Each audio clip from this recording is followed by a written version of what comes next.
Why hasn't Harris done what she's promising to do already? That's the question I'm hearing the most from Republicans and swing voters. And honestly, it's not surprising because guys like this are pushing the narrative, as you can see right down there. And then Donald Trump said it in the closing statement of the debate.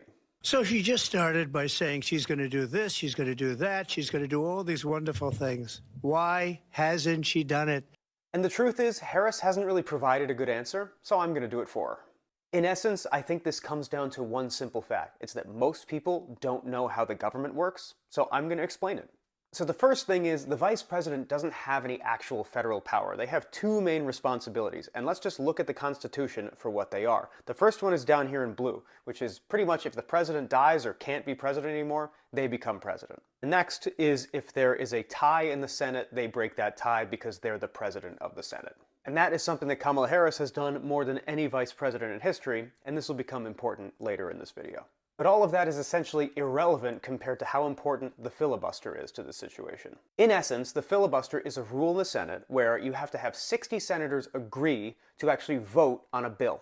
To pass a bill, you only need a simple majority, but to vote on a bill, you need 60 senators, and that is where the Republican Party has absolutely fucked over Joe Biden and Kamala Harris. And that's because 40 Republicans can say, fuck you, we're not going to vote on anything you want to try to pass because we don't like you. And that's exactly what's happened, and we're going to walk through all the details of it now. The Biden-Harris administration has been trying to put forward things that look like what Kamala Harris is presenting in her campaign, but they have been completely blocked by Republicans. Let's go through a few. The first one is the Build Back Better bill, which contains a lot of things that I bet when you hear them, you'll go, why the fuck don't I have this? This included 4 weeks of paid family leave, money for childcare, reduced prescription drug costs, and tax cuts for low and middle income people. But Republicans and Joe Manchin said, no, we're going to filibuster it.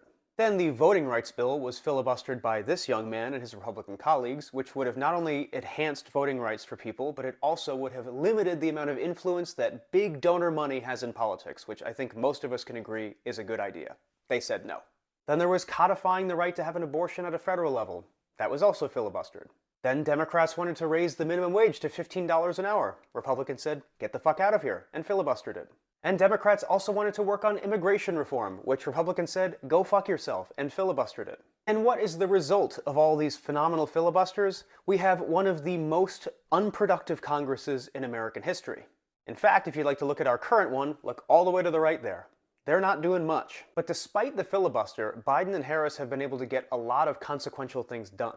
They managed to get past the infrastructure bill that was $1.2 trillion to invest in our roads and our bridges and our water pipes and our broadband access and everything possible to make this country come up to the modern era. Then there's the Inflation Reduction Act, which lowered inflation and made a big boom in clean manufacturing. Then there's the CHIPS and Science Act, which created a ton of jobs and innovation and made America the leader in chip production. Then there was the PAC Act that gave a bunch of money to veterans' healthcare. And the Safer Communities Act that did a number of things on gun control, including closing the gun show loophole, making schools safer, and investing more in mental health. So yeah, despite the filibuster, Biden and Harris have been able to get some very consequential things done. But the large scope that Kamala Harris wants to achieve, that Trump and Musk and Republicans are all complaining she's not able to do now, is not because she's not capable of getting things done, it's because of this fucking rule. So hopefully this answers the question of why Kamala Harris didn't already do all this stuff as vice president. A, vice presidents can't just do whatever they want, the president has the federal power, not them. And B, this has been an extraordinarily obstructionist Republican Congress that has utilized the filibuster more than ever to stop real progress from happening. Now, I think the critical question after all this becomes, how would Kamala Harris subvert this situation if she were elected president? And that has a very simple answer. This will be the end of the Donald Trump era in Republican politics if he loses. He will have lost 2 elections in a row, and he will be 82 the next time the cycle comes around, so Republicans are going to have to do some real soul-searching. And that is going to open the window for Kamala Harris as president to go, okay, well, you need to work with me more so we can find some common ground and get some of this shit done for America.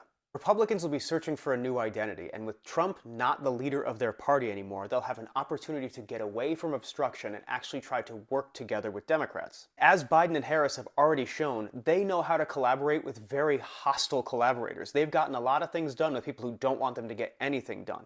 And yes, it's not all the things that Harris is presenting she wants to do, but it's a chunk of it. And if there is a different mentality in the Republican Party once Trump loses, she will have more ground to gain.